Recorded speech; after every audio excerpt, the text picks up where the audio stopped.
And welcome back to Aging is for Everyone. We're talking about changes in healthcare today, and I'm happy to welcome Bruce Reinoso, who is an elder law attorney and a partner with Magavern Grimm. Welcome, Bruce. Hello, Laura. It's so nice to be here. It's always great to have you on the show. There are so many legal issues regarding healthcare. You know, and I know we want to talk about a few of them, especially about making your needs known, or what you want known to people. And there's, you know, what do people need to have? What documents do they need to get done? Before I say that, can I just give you congratulations on your Evan Calkins Award? Because it's an award for outstanding service to aging people in Western New York, and you won it, and you really deserved it. So I think it should be broadcast, and so I'm seizing this opportunity. Thank you so much. And part of it was for this show, because we do try and get the word out there about positive issues and things that people need to know about the, you know, aging and aging well. So let's get back to it. Well, I surprised you on that, but I'll answer your question. So, you know, some things don't change in the law and healthcare, and that's the importance of people having healthcare proxies. Mm-hmm. You know, that's the form that people use to pick the person they trust who's going to be able to speak out for them and make sure their wishes are known and advocate to be sure their wishes are followed regarding medical care. So that's really important. That doesn't change. Right. Now, maybe since the last time I've been here with you, New York has enacted the Family Healthcare Decisions Act, right, which in the absence of a healthcare proxy gives a list of people who can step in as surrogate makers and advocate on the patient's behalf. But you are much better off if you pick your agent using a healthcare proxy. Right. And there's another development that has been sort of coming in over the years, and it's a bright pink form, and you may have seen it. Yes. It's called MOLST, which stands for Medical Orders on Life-Sustaining Treatment. Mm-hmm. It's now the law in New York. It's good in all the counties.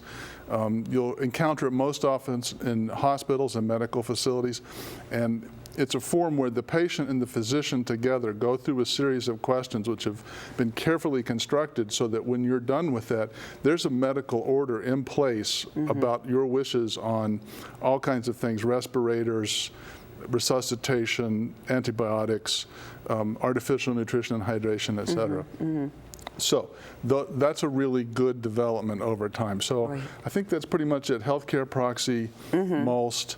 And you know, everyone still needs to have a power of attorney, I think, so that it's a pair with a healthcare proxy, and then the person you trust can help you with your medical decisions or with managing your personal affairs, finances, et cetera. And those two things go together.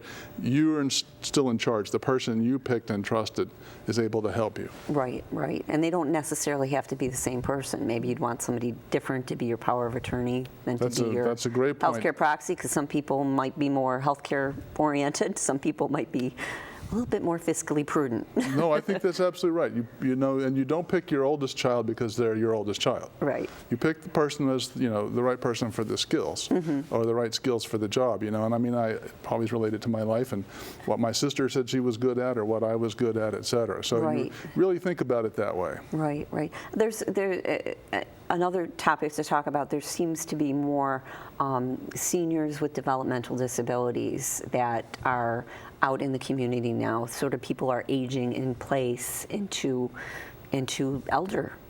This is really elders. True, and I think that probably Western New York is in good shape in that regard. Mm-hmm. There are a lot of wonderful agencies and people who are working in aging-related fields who recognize this, and so we're getting the groundwork laid for there to be living arrangements and community services and that kind of thing. I think the other thing is that people really need to be mindful about how they handle their estate plan right. for family members they love who are persons with disabilities. Mm-hmm. And not just their wills, but the beneficiary designations on their life insurance, on their retirement plans. More and more, the primary asset people have is their retirement plans. Right. And the law has evolved over the last couple of decades to include supplemental needs trusts, mm-hmm. which are critically important to making it possible for a person with disability, whether it's developmental disability or an acquired disability, to have a high quality of life. Right, right.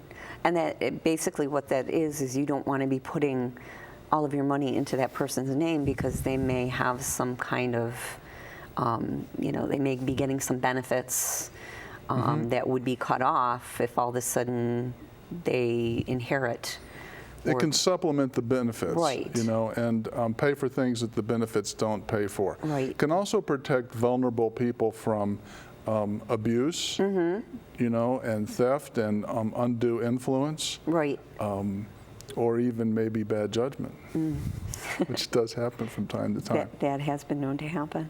As far as the Affordable Care Act, from a legal perspective, is there anything that older adults need to know, or anything that you see in the Affordable Care Act that is of interest? Well, I was listening to you talk with Bill Daniels, and Bill really hit some of the high points. I think there are a lot of things in there that are good for older people and for Medicare beneficiaries in particular, that will help save them money and help them get access to good services and preventive services and that kind of thing. So I see it as a good development. Also, there are benefits for mental health, which weren't there before. And that's also something that you're going to find as a society we're more open to recognizing in older people. So. Right. Progress. Right, so there is progress. What else do people need to know about legal issues? We have about a minute or so. Well, about a minute or so. I would just echo what you were talking to Dan about. I think Healthy Link is a great idea, and especially with seniors who are likely to transition across a continuum of care, home, hospital, assisted living, nursing home. And this way, all of those people that are helping them and interacting with them and that they're interacting with are going to be able to have access to those records, and the transition is going to be better. I saw that with my father, for example. So I think that's a great idea, too. So people should participate in that, and you don't see any problems as far as releasing your information, that kind of thing? No, I think a lot of hard work and careful thought has been put into designing systems that are secure as humans can make them. Right, right. And paper is not all that secure either. Paper is not all that secure either, that's right. People tend to think that, but it may not be. It may not be. Well, thank you for being with us, Bruce. We really appreciate it, and thank you for the kudos on the award. Congratulations, I appreciate that's right. it greatly. You deserve them. Thank you. Thank you.